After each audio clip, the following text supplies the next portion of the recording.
Olá, continuando a nossa aula sobre o Poder Judiciário, agora já na nossa terceira parte, o artigo 94, ele traz um instituto que já foi alvo de muitas discussões, o chamado Quinto Constitucional, que é a composição por membros do Ministério Público e da Advocacia aos tribunais de segundo grau, sem que essas pessoas tenham passado pelo concurso e pela carreira inicial da magistratura. Diz lá o artigo 94. 1/5 dos lugares dos tribunais regionais federais, dos tribunais dos estados e do DF territórios será composto por membros do Ministério Público com mais de 10 anos de carreira e de advogados de notório saber jurídico, de reputação ilibada, com mais de 10 anos de efetiva atividade profissional, indicados em lista sêxtupla pelos órgãos de representação das respectivas classes. Parágrafo único. Recebidas as indicações, o tribunal formará lista tríplice, enviando-a ao Poder Executivo, que nos 20 dias subsequentes escolherá um de seus integrantes para nomeação. Então, o que a gente tem? Que aqueles órgãos de representação, Ministério Público, OAB, fazem uma lista com 6 candidatos, encaminham essa lista para aquele órgão do Poder Judiciário, TJ ou TRF, enfim, e aí o Poder Executivo, governador de estado a nível de TJ e presidente da República a nível de TRF, vai escolher um daqueles nomes para a escolha. Então, o órgão de classe faz a lista sêxtupla, manda para o tribunal filtra, faz uma lista de 3 nomes, a lista tríplice, e manda para o chefe do executivo. E o chefe do executivo, daqueles 3 nomes, não precisa ser o mais votado, mas daqueles 3 nomes, ele escolhe um, e esse um ingressa já à magistratura. E quando ele ingressa na magistratura em segundo grau, ele já vai gozar das garantias da magistratura, que estão previstas lá no artigo 95.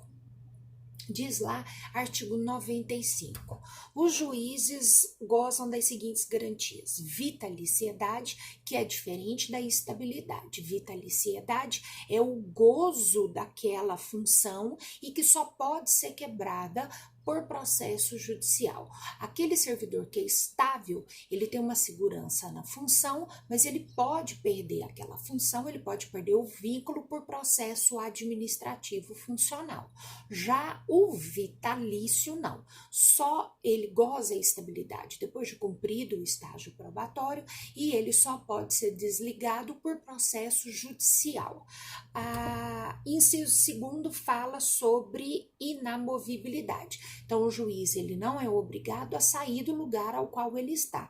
É a exceção, como nós já vimos, salvo motivo de interesse popular. Então, a população daquele local faz uma requisição ao tribunal, o tribunal vai abrir um processo administrativo, a esse magistrado é assegurado contraditório e ampla defesa, e aí aquele magistrado pode ser movido daquele lugar. E muitas vezes, esse interesse popular não diz respeito a uma insatisfação ao exercício daquele magistrado, não. Muitas vezes é preservação daquele magistrado. Eu não sei se vocês se lembram do caso de uma juíza lá na Baixada Fluminense, que ela investigava policiais envolvidos em formação de grupos de extermínio, e aquela população já havia pedido ao tribunal para que o tribunal tirasse aquela juíza de lá, porque ela corria risco de vida. O que veio, infelizmente, acontecer, e essa juíza foi assassinada.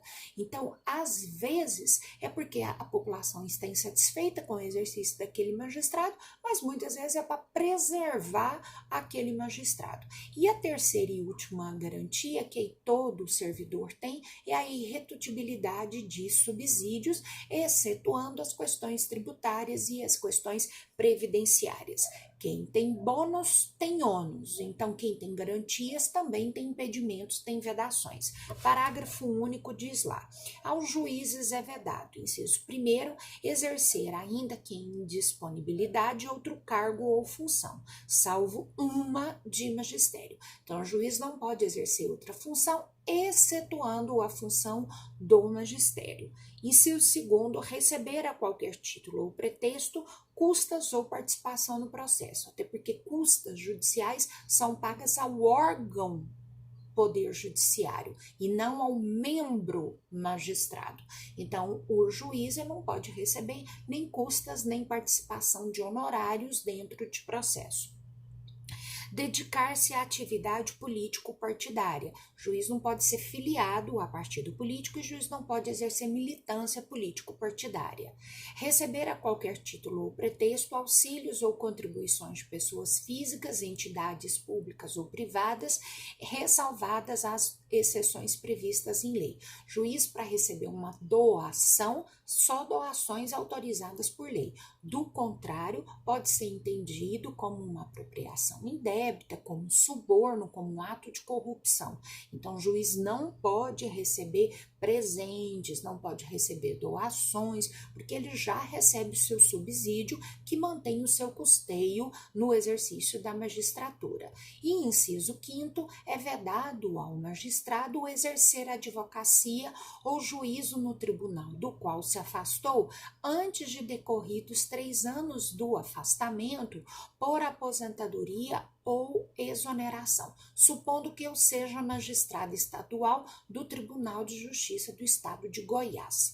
Quando eu me aposentar, supondo que eu me aposentasse ou fosse exonerada, ou seja, perdesse a minha vitaliciedade, estaria eu impedida de exercer a advocacia nesse juízo nos 3 primeiros anos do meu afastamento. Eu não tenho impedimento de exercer a advocacia na Justiça Federal, na Justiça Trabalhista. O que eu não poderia é exercer a magistratura naquele tribunal ao qual eu tinha vínculo funcional. Com isso, a gente termina as garantias e os impedimentos da magistratura. O artigo 96, vocês vão fazê-lo por exercícios que posteriormente eu vou disponibilizar, que são competências dos tribunais, as competências administrativas. Artigo 97, nós vamos tratar a miúde no controle de constitucionalidade, então guarda ele aí, que logo nós estaremos tratando-a. Artigo 99 trata sobre a autonomia funcional administrativa do Poder Judiciário. Nós já vimos que o Poder Judiciário ele tem as suas atribuições administrativas, ele exerce a função atípica de administrar. Para tal, ele precisa de autonomia. Então, ele tem dotação orçamentária, ele tem recurso orçamentário para fazer frente às suas demandas administrativas. E aí, o artigo 99, ele trata sobre essas questões da composição administrativa orçamentária do Poder Judiciário. Artigo 100. Ele trata sobre também as questões administrativas, especificamente do pagamento de precatórios. Não é o nosso objeto de estudo por hora, então nós podemos nos tranquilizar. A partir do artigo 102 em diante, são as competências do Poder Judiciário. Para esse estudo, nós vamos utilizar tanto o material em PDF quanto exercícios. Para mim, a melhor forma de entender competências é exercitando, lendo o texto constitucional e resolvendo os desafios propostos em exercícios. Eu agradeço a atenção de vocês e com isso a gente encerra a nossa exposição verbal sobre poder judiciário. Muito obrigada pela atenção e tchau, tchau.